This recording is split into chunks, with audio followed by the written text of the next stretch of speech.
Hello, welcome to another raw food education video. My name is Dr.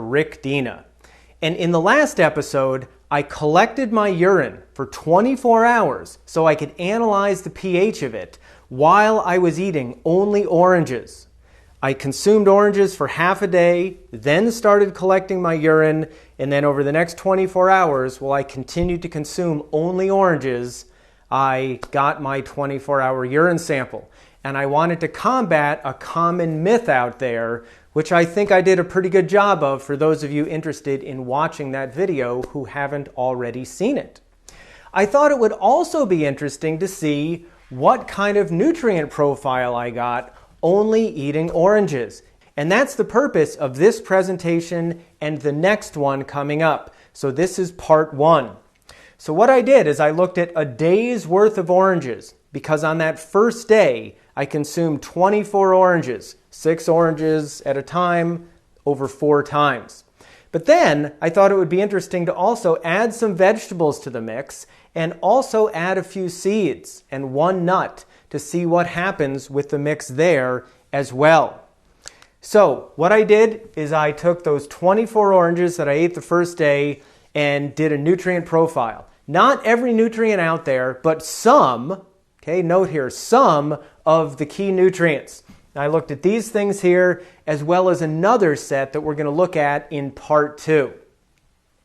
Now, I used the United States Department of Agriculture database, and that is not perfect. No nutrient database is perfect. The actual nutrient content of any particular food will depend on the specific subvariety. It will depend on the soil quality. It will depend on the weather conditions at the time. It will depend on whether it's picked ripe, fully ripe or not. And it will also depend on some other things like how the machine was calibrated, the mass spectrometer or whatever was being used to analyze the nutrients was calibrated, and the competency of the technician, etc., etc., etc. Some people complain about that, and it's true. Now the thing is, though, it gives us a good ballpark range. Okay, so it's not perfect, but it's a good ballpark range. So here's what I got in terms of calories, carbohydrate, protein, fat, fiber, sodium, potassium, magnesium, calcium, iron, zinc, and selenium. Now, these numbers are interesting to see, but they're kind of out of context. Without knowing some reference point, such as how much of each of these do we need each day, these numbers are irrelevant. So what I have in the next column is the DRI, known as the Dietary Reference Intake. And that is put out by the Institute of Medicine of the National Academy of Sciences here in the United States. And they have recommendations for various nutrients. So let's take a look at that column. And here's what we have, and let's compare it to my full day's worth of oranges. So to start out with, I did not consume the required or the recommended amount of calories. They say I should consume about 2,300 calories in a day, and I got 1,400 of oranges. That was a lot to eat, and as I mentioned, my gum line along the teeth were getting a little sore, so I didn't overdo the oranges. So nevertheless, that's what I ate that day. Now, I got plenty of carbohydrates according to them. Didn't quite make it in protein, although I did get 30 grams of protein in 1,400 calories worth of oranges. Fruit does contain protein. It's got 7% protein in oranges, and there was some fat in there. I got 5%. Now, fiber, they say you should have 38 grams a day, and most people don't achieve that. I got 73 grams a day just from those oranges. No sawdust, no fiber tablets, no wheat germ or bran or anything like that, just oranges. I got a lot of fiber. Now, part of the real world, they didn't have a reading for sodium on the USDA database, or actually it said 0. And I know for sure that there is some sodium in oranges. It actually kind of tastes salty, especially if you're on a juice fast or something and you drink some orange juice, even diluted, you can taste the salt in there. So part of the real world, the world isn't perfect, it's a ballpark range. They didn't get a reading for sodium. For potassium, supposed to get 4,700, I got 5,200 just from the oranges. Magnesium, they say to get 420 milligrams. I got 290, so I didn't make it yet on magnesium. Calcium, this may surprise you. They say you need 1,000 milligrams of calcium. Women need 1,200 a day. By the way, in Singapore, for adult men and women, they recommend 400 to 500 milligrams of calcium a day. Interesting tidbit of information I found putting this presentation together.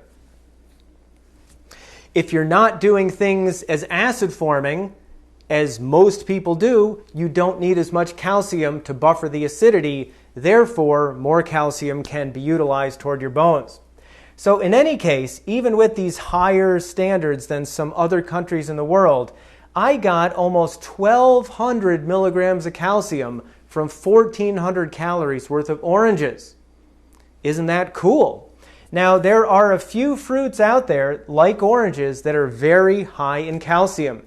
In fact, my wife, Dr. Dina, recently made a video on high calcium fruits. So if you type in Karen, Karin, Dina, you can go to her YouTube channel and check out the video on high calcium fruits. Oranges are clearly one of them. Even without enough calories, I got way more than enough calcium. How about iron? I got 3 milligrams of iron. Actually, it was 2.5. I rounded it up. Men, they say, should get 8 milligrams of iron a day. And women, premenopausal women, should get 18. So I'm hurting on iron. Not nearly enough there. Without enough iron, you get iron deficiency anemia. You can't supply oxygen to your cells. Your brain doesn't work as well. You can't perform as well athletically. Hurting for iron. Zinc does so many important things. That's not the purpose of this presentation, to talk about all those. The Institute of Medicine says I should get 11 milligrams a day. Women should get 8. I got 2. Not so good. How about selenium? So many important things. Specifically, it converts T4 into T3, 2 important thyroid hormones. T3 is the stuff that runs our metabolism. And if you don't have enough selenium, you can't make that stuff. You can't make nearly enough of it, and your metabolism suffers. Easier to get fat, for example. I got absolutely no selenium. So hurting on selenium. Now, you may make the argument, as I've been pointing out, that I didn't meet my calorie needs for the day. And of course, if I met my calorie needs, I'd eat more oranges, and therefore I'd get more nutrients. So let's take a look. If I consumed 34 oranges instead of 24, I've got a little over 2,000 calories. So I'm getting a lot closer to the 2,300 recommended. I got more carbs, more protein, and more fat. Same proportions here, 88%, 7%, and 5% respectively. They say I still didn't quite make it in protein. And when I looked up the individual amino acid levels, I didn't make it there either. So not quite making it for protein with just the oranges. What about the other stuff? Well, there's just proportionally more. So I get over 100 grams of fiber. I'm way above for potassium now. I was a little above before, way above. I've just about made it now for magnesium. So that's cool to see. I'm way, way above, over 1,600 milligrams of calcium. That's way enough. Still hurting on iron. It was actually 3.5. I rounded it up into 4. Still hurting on zinc, and still hurting in selenium. Not adequate quantities of those. So now what I decided to do, because I don't eat just all fruit all day. Fruit has been a staple in my diet. In fact, the majority of my calories have come from fruit for over 25 years now. But I also eat a lot of vegetables. So what I did here is, instead of 2,000 calories worth of oranges, I went back to the 24 oranges, 1,400 calories worth. Actually, that should be 1,422. And in place of about 600 calories worth of oranges, I added some vegetables, some of the typical things that I eat virtually every day. So I added 1 head of romaine lettuce, 1 medium head of raw cauliflower, 1 large zucchini, and 4 medium-sized tomatoes. Typically in the evening, I make a dressing that's got some fresh and some sun-dried tomatoes. It's about 2 tomatoes worth of fresh tomatoes and 2 tomatoes worth of sun-dried tomatoes that are more concentrated. So let's see what happened in that column. So I took away almost 600 calories worth of oranges, and in its place added 440 calories worth of vegetables. So I'm at a little bit less calories than the 34 oranges, but it's pretty close. So let's see what happened here. First of all, vegetables are higher in fat and higher in protein than fruit. So I went up to 9% of my calories from protein on the whole and 7% of my calories from fat. I'm now at 60 grams of protein, which is above what they say you need. Now, they actually said 56 grams for me, but they also say you need 0.8 grams of protein per kilogram of body weight. And when I ran the calculations for myself, it came to 51. Now, by the way, even over here at 43, I was probably fine for protein. There is quite a bit of overestimating going on. In fact, the World Health Organization says that they use conservative overestimates to come up with these figures. But nevertheless, even with the conservative overestimates, I've got plenty of protein by anybody's standards now, any rational standards that is. And I'm getting higher in fat, but still 9% protein, 7% fat, not too high. I got more fiber because calorie per calorie, vegetables have more fiber than fruit. So sodium, I'm on the board now. It's really higher than this, but this is just what the vegetables added. Potassium, I went from 7,000 to 11,000 milligrams. Magnesium, I went from 411 to 605. So I've got more than enough magnesium now. Some of you know, and some of you may not, that any leafy green vegetable is an excellent source of magnesium because they're green because they contain chlorophyll. And the center atom of the chlorophyll molecule is magnesium. So leafy greens are an excellent source of magnesium. That's why I was higher with vegetables versus all fruit. Calcium was similar. Isn't that interesting? It's almost the same. And we know that vegetables, especially the leafy greens, are excellent sources of calcium. But in this case, all fruit had just as much because oranges, once again, are an excellent source of calcium.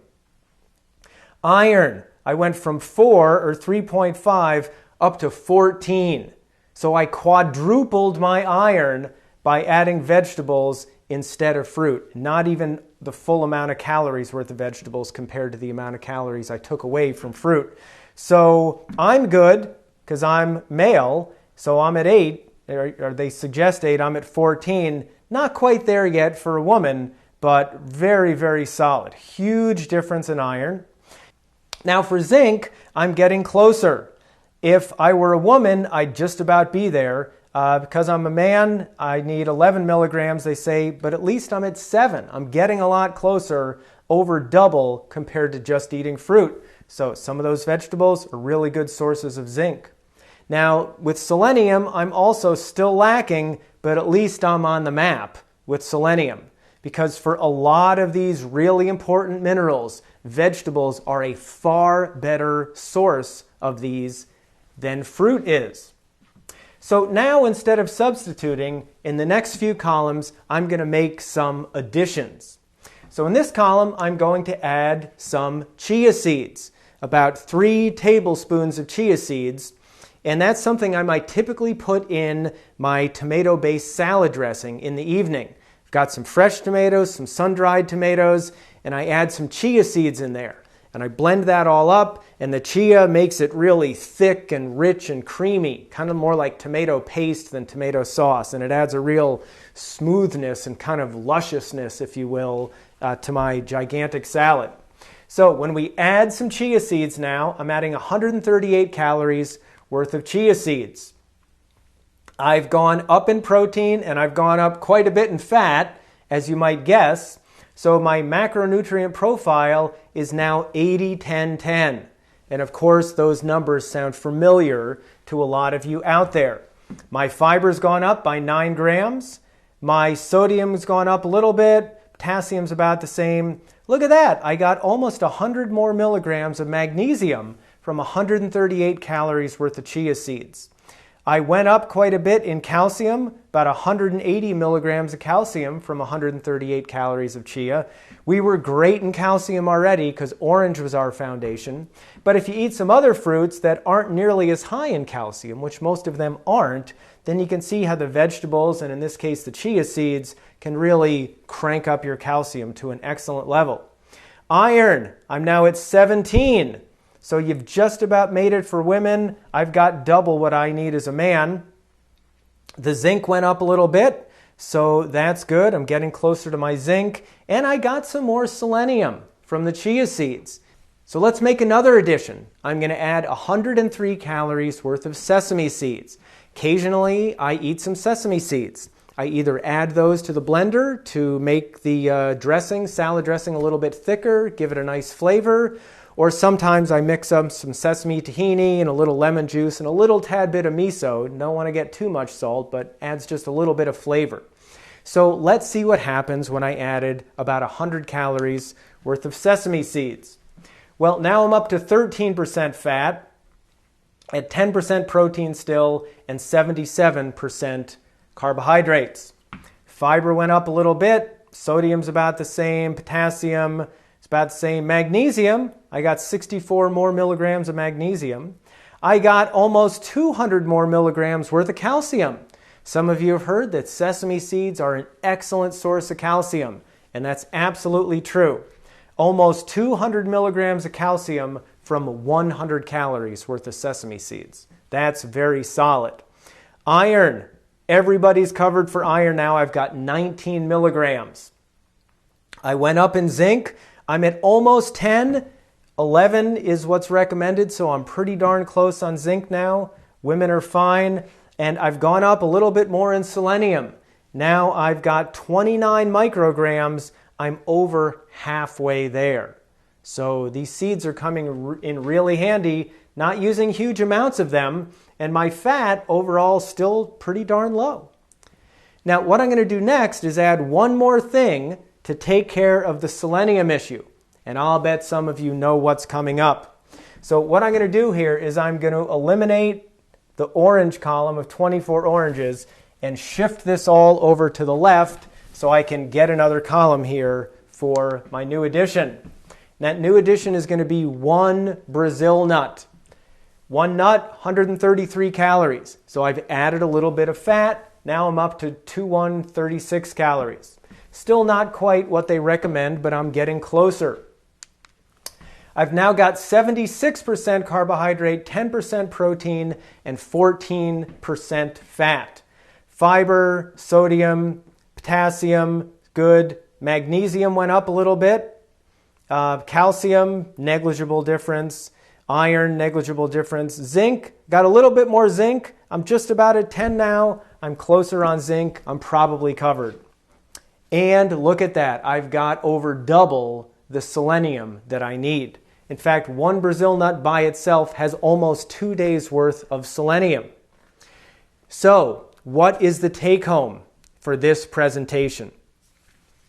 By eating only fruit, I got a lot of excellent nutrients. It was easy to digest. It tasted really good. I got piles of fiber. In this case, piles of calcium, other things like potassium and magnesium, but I was lacking in iron, zinc, and selenium. By adding some vegetable calories in replacement of some fruit calories, I was much more solid on these minerals that were lacking. And then by adding a few seeds and one Brazil nut, I'm really solid on all of this stuff now. So I ended up getting, for this sample day, about 400 calories worth of nuts and seeds, about a little over 400 calories worth of vegetables, and about 1,400 calories worth of fruit. Very nutritionally complete, and in my opinion, an excellent balanced raw food diet that's very sustainable, which is one of the reasons that I've been eating a raw food vegan diet for 27 years now, since 1987. and I'm continuing to do it. I continue to keep learning things. I continue to make adjustments, but the foundation has always been fruits and vegetables, with the addition of a few nuts and seeds to get some of these important minerals. In the next segment, I'm going to look at vitamin A/beta carotene, various B vitamins, vitamin C, and the essential fatty acids, the omega-6 and omega-3 essential fats for these same different food plans. So I hope you will tune into part 2 and keep learning about the nutrient profile of oranges and vegetables and some nuts and seeds. If you'd like to continue learning about raw food nutrition and get a good education in that arena, you can go to rawfoodeducation.com and check out our other videos and other classes that we offer. Thank you very much.